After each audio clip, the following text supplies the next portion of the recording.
participons à Topresa, IFTM Topresa depuis 2006. Cette année, nous reviendrons bien évidemment avec nos partenaires privés et publics et pour présenter les nouveautés de notre destination et rencontrer les professionnels du tourisme français.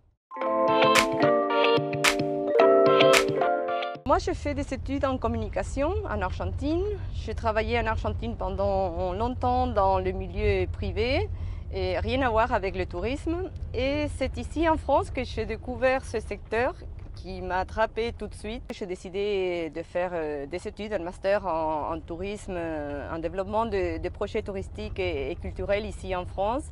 Et je travaille pour la promotion touristique de l'Argentine depuis 2006. Alors pour moi, c'est le rendez-vous incontournable du tourisme en France. J'ai rencontré les professionnels du tourisme français, tour opérateurs, réseaux d'agences, croisiéristes, compagnies aériennes, rencontrer les destinations et se former ou mettre à jour ses connaissances grâce aux différentes conférences qu'il y a au salon.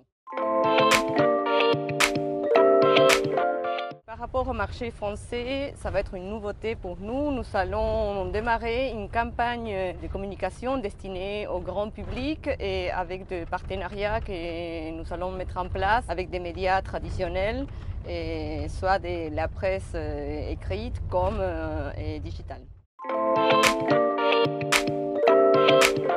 Du nord au sud, nous avons 3600 km et de ouest à est, nous avons 1400 km. Quand on parle du nord au sud, imaginez que c'est comme Madrid-Moscou et c'est le 8e pays le plus grand du monde et le 2e de l'Amérique latine. Du nord-est, nous pouvons parler de Chute d'Iguassou, en passant dans le nord-ouest, le désert de sel, les petits villages tout au long de la quebrada du Mahuaca, les montagnes, les vignobles, les glaciers. Alors, à vous de choisir. Oui, nous avons ouvert nos frontières au mois d'octobre pour les tourismes régionaux et depuis le mois de novembre pour le long courrier. On voit qu'il y a une reprise pour des touristes français qui viennent en Argentine, mais on attend encore quelques temps pour dire si ça se tient dans le temps.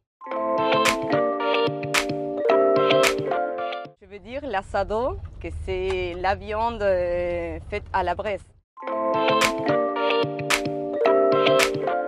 Je dirais déjà le tourisme nature, car l'Argentine a des grands espaces, a de nombreux parcs nationaux et des réserves naturelles. Mais nous avons aussi une offre culturelle très importante, gastronomique, pas seulement dans la ville de Buenos Aires, notre capitale, sinon partout dans le pays. On voit une autre façon de voyager et des gens qui préfèrent se poser et aller à la rencontre de l'autre. Et ça aussi, je crois que ça tient d'une réflexion sur le tourisme éco-responsable que nous avons peut-être eu le temps de réfléchir à ça ces dernières années.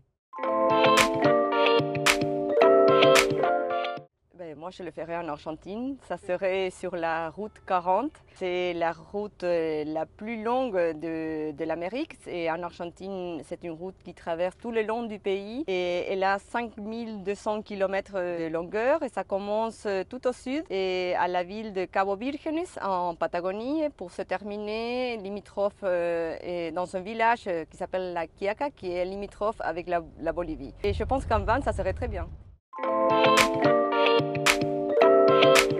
Il y a quelques années, à la Cité du Vin à Bordeaux, nous avons mis en place une exposition temporaire sur le vin et l'œnotourisme en Argentine.